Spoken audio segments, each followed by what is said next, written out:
Good morning, good afternoon, good evening. Welcome to Raven's Readings. Today I'm reading from Alice in Wonderland by Lewis Caroll.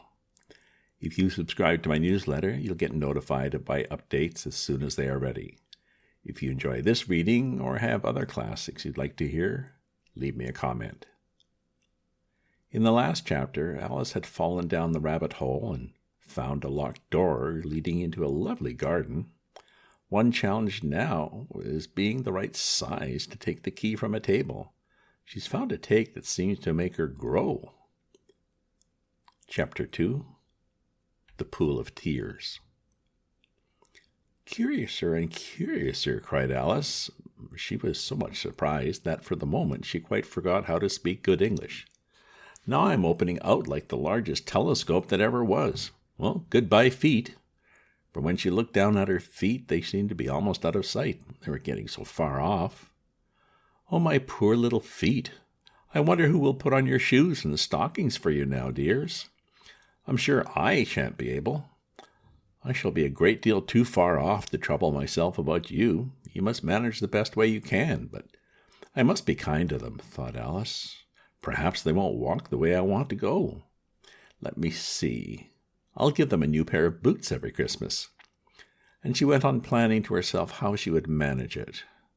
They must go by carrier, she thought, and how funny it'll seem, sending presents to one's own feet. And how odd the directions will look. Alice's right foot, Esquire, hearthrug, near the fender, with Alice's love. Oh, dear, what nonsense I'm talking. Just then her head struck against the roof of the hall. In fact, she was now more than 9 feet high, and she at once took up the little golden key and hurried off to the garden door. Poor Alice! It was as much as she could do, lying down on one side, to look through into the garden with one eye, but to get through was more hopeless than ever. She sat down and began to cry again. "Oh, you ought to be ashamed of yourself," said Alice, "a great girl like you." She might well say this.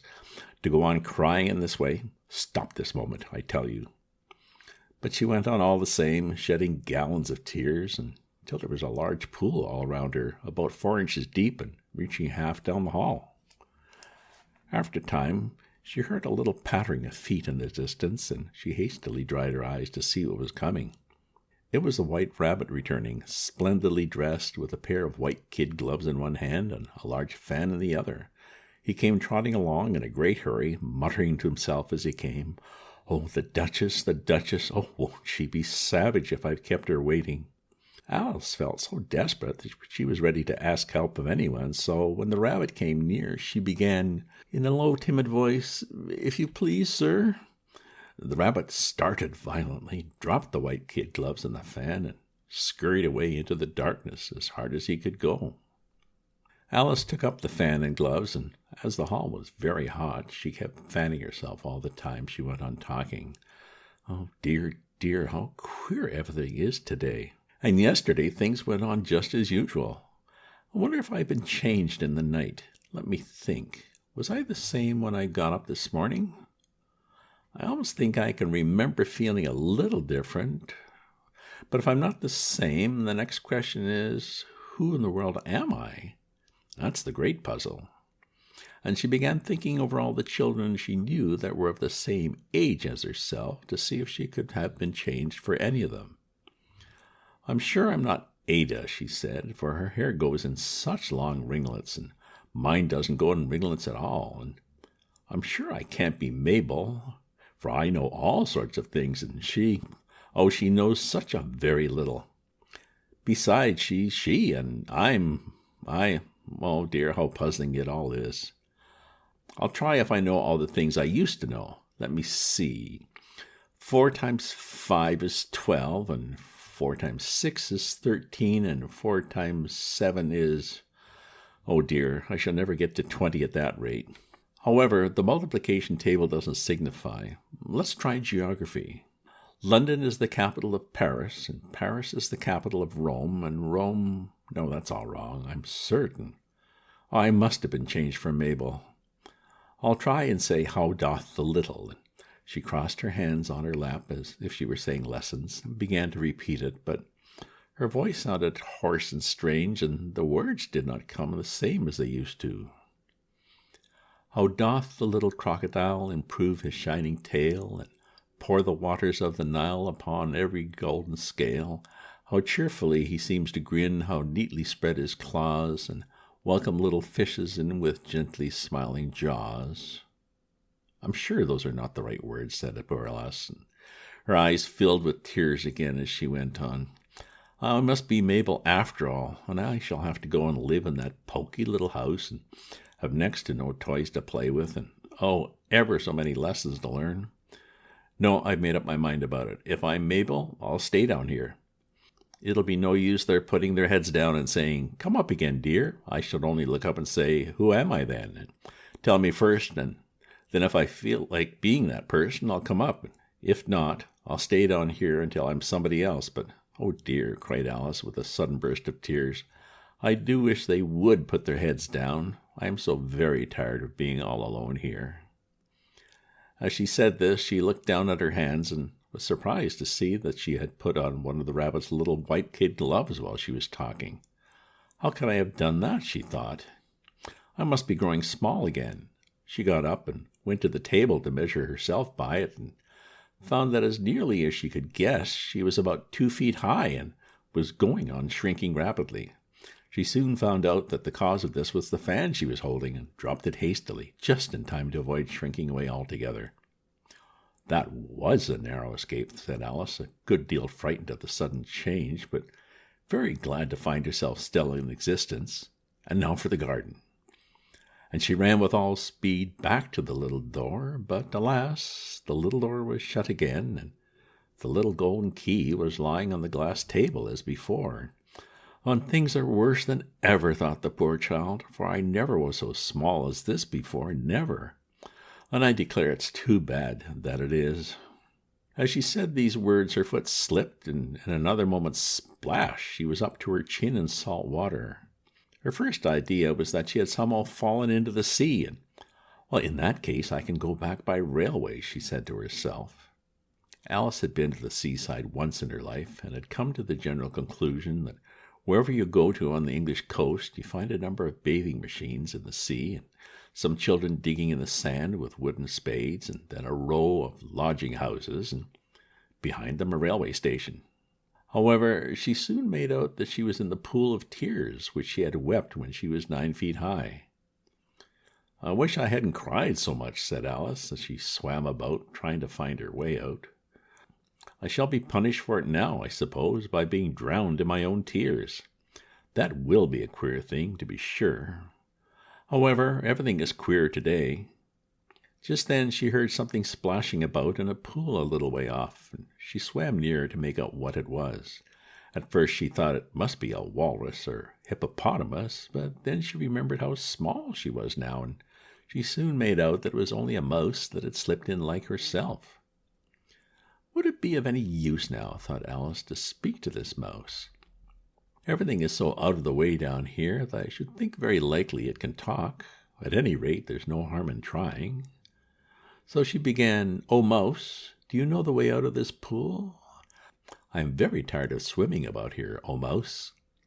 Alice thought this must be the right way of speaking to a mouse. She had never done such a thing before, but she remembered having seen in her brother's Latin grammar, a mouse, of a mouse, to a mouse, oh mouse. The mouse looked at her rather inquisitively and seemed to her to wink with one of its little eyes, but it said nothing. Perhaps it doesn't understand English, thought Alice. I dare say it's a French mouse, come over with William the Conqueror. For, with all her knowledge of history, Alice had no very clear notion how long ago anything had happened. So she began again, "Où est ma chatte?" which was the very first sentence in her French lesson book. The mouse gave a sudden leap out of the water and seemed to quiver all over with fright. "Oh, I beg your pardon," cried Alice hastily, afraid that she had hurt the poor animal's feelings. "I quite forgot that you don't like cats." "Not like cats?" cried the mouse in a shrill, passionate voice. "Would you like cats if you were me?" "Well, perhaps not," said Alice in a soothing tone. "Don't be angry about it." Yet I wish I could show you our cat, Dinah. I think you'd take a fancy to cats if you could only see her. She is such a dear, quiet thing. Alice went on, half to herself, as she swam lazily about in the pool, and she sits purring so nicely by the fire, licking her paws and washing her face, and she is such a nice soft thing to nurse, and she's such a capital one for catching mice. Oh, I beg your pardon, cried Alice again, for this time the mouse was bristling all over, and she felt certain it must be really offended. We won't talk about her any more, if you'd rather not. We, indeed, cried the mouse, who was trembling down to the end of its tail. As if I would talk on such a subject. Our family always hated cats. Nasty, low, vulgar things. Don't let me hear the name again. I won't, indeed, said Alice, in a great hurry to change the subject of conversation. Are you fond of dogs? The mouse did not answer, and so Alice went on eagerly. There's such a nice little dog near our house I should like to show you. A little bright-eyed terrier, with, such long curly brown hair, and it'll fetch things when you throw them, and it'll sit up and beg for its dinner, and all sorts of things. I can't remember half of them, and it belongs to a farmer, and he says it's so useful. It's worth £100. He says it kills all the rats. Oh dear, cried Alice in a sorrowful tone. I'm afraid I've offended it again, for the mouse was swimming away from her as hard as it could, and making quite a commotion in the pool as it went. So she called softly after it, Mouse, dear, do come back again, and we won't talk about cats or dogs either, if you don't like them. When the mouse heard this, it turned round and swam slowly back to her. Its face was quite pale with passion, Alice thought, and it said in a low, trembling voice, Let us get to the shore, and then I'll tell you my history, and you'll understand why it is I hate cats and dogs. It was time to go, for the pool was getting quite crowded with the birds and animals that had fallen into it. There were a duck and a dodo and a loria and an eaglet and several other curious creatures. Alice led the way, and the whole party swam to the shore. The end. Well, yet more adventures with more creatures as Alice keeps growing and shrinking and is still not through that darn door. Did you like this story? Can you imagine what some of those creatures look like? Next week is Chapter 3, A Caucus Race and a Long Tail. If you subscribe to my newsletter, you'll get notified of my updates as soon as they are ready. If you enjoy this reading or have other classics you'd like to hear, leave me a comment. Check out my other posts on my Substack at ravensview.substack.com, and remember to share this with your friends. Ta-ta for now.